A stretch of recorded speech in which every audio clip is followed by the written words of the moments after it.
It really is insane. The more you travel, the more you realize how you get tricked into believing that words themselves are the problem, when in fact it is the people behind the words. Insane thing that they managed to do there. We've got to get rid of that word. No, we've got to get rid of the ideas behind the word. The word nigger doesn't actually mean anything. You know this when you travel.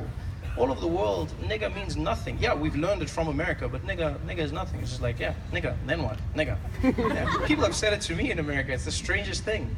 Because they don't realize that I'm not of the place, so it does not do anything to me in any way, shape, or form. People shout it to me, I smile, I send it right back. People don't know what to do with that. I'll see people just randomly, or some guy driving, he's like, get out of the way, nigger! I was like, you're my nigger! Oh, what? No!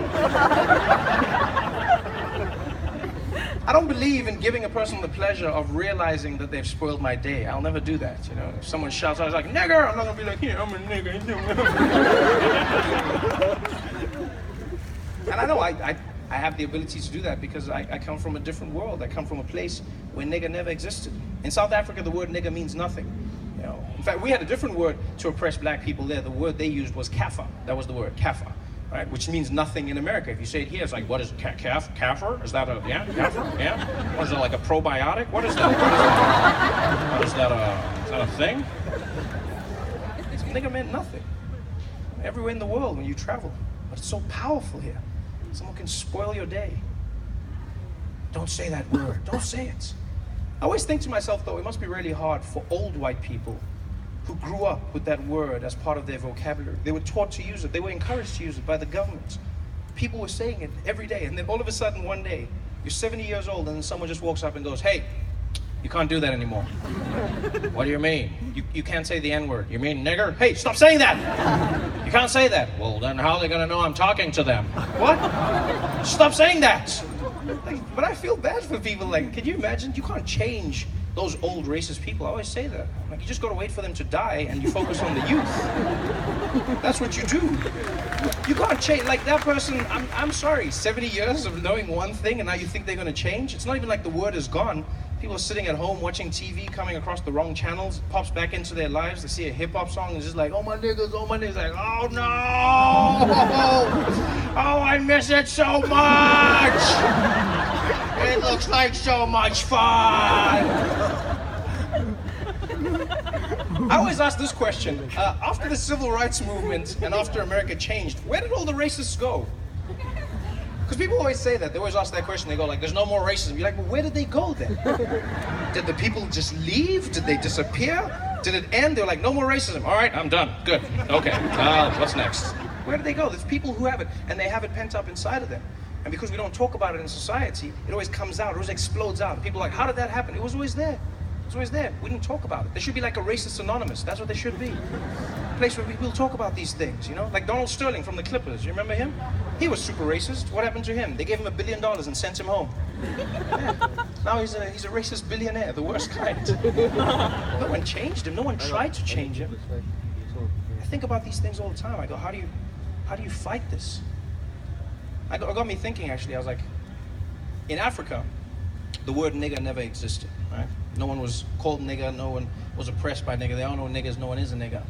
Right? And in America, you have a problem with people who refuse to let go of the word. They still have this pent-up racism. It got me thinking, maybe there's a way for us to come together and provide relief to one another. You know? Africa needs economic relief. America needs racism relief. We create like an exchange program where you send all your racist people to Africa once a year, just for a little trip, you know, where they get to come out on like a racism safari to get it out of their system. Yeah, and I know you might be like, what? You're gonna take the oppression somewhere else? It's like, no, it's not oppression, because back in Africa we run shit, so we're not afraid of that at all. Just let the people come over and lose their minds. They get to bring the money. The people get to have a good time with them. They go crazy. They don't even have to wait for long, you know. This is the plane lands. There's black people everywhere. They just like, I'm back in Uganda! Nigger! Nigger! Nigger! Nigger! Nigger! Nigger! Nigger! And all the black people, they were like, ah! Nigger! Hey, Jumbo, it's the nigger man. He's back, eh? Hey, nigger! You nigger! You nigger! Hey, nigger, are back. Did you bring us the money? Yeah, I brought you the money, you niggers. Ah, you crazy nigga. I keep telling you, you're the niggers, but you're the one who always says it, huh? Nigga man. Nigga, Jojo, nigga man is back. Let's throw a party. Up nigga, up nigga, up nigga, up nigga, up nigga. It changed the world. And I know it freaks you out, don't get me wrong. But I'm one of the people who doesn't believe in giving the power to the word. I don't believe in that. I know some people right now are freaked out. You're like, nigga, I've never heard that word so many times. It's crazy to me. Not only does the word mean nothing to me, I understand the pain that is caused, but you gotta understand the pain is caused by the people, the word itself. Like, let me give you an example. In South Africa, right, the word nigger means to give. In the Xhosa language, that is my mother's language, Xhosa, right? That's one of the languages of the cliques, Xhosa, right? But not like in American movies. I've seen those movies where they're like, that's not a language. That's not. Like, even we watch those movies and we're like, I wonder what they're saying. I wonder, where are they from? They look very poor. Where are they from? I think they're from Cleveland. Where are these people from? That's a language, Xhosa. It's got cliques, Xhosa. And in the Xhosa language, the word nigger means to give. That's what it means. That's what it means. So I heard that word my whole life, growing up from my own mother. That word brings me joy, fond memories. I remember playing with my cousin, we'd be playing with our little cars, and I'd steal one of his cars from him. He'd start crying, and my mom would come in the room, and she'd start shouting at me, and she'd be like, Trevor, what did you do? What did you do? And my cousin would be like, Trevor he stole my toys. And my mom would be like, Trevor, nigga, wena. Nakubetha wena sibhanqa somntana nakuqhwala ngempama, nigga wena. Hey, nigga. And my cousin would be there like, nigga, please. You guys have been lots of fun, man. Thanks for coming out. Thanks for sharing your night with us. Good night.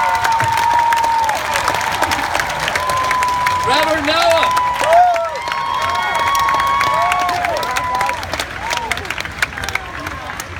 Give it up for Desi Lydic, everybody. I'm very slow to the stage. I'm wearing heels. She's taking her time. Guys, that is it. You guys have a good night? Thank you so much for coming on out to Central Park. We had a wonderful night. Please help me welcome back the rest of the cast to the stage. As we welcome back Mr. Roywood Jr. Adam Blowett. Hassan Minaj. Michelle Wolf. Trevor Noah. Ronnie Chang. Thank you guys so much.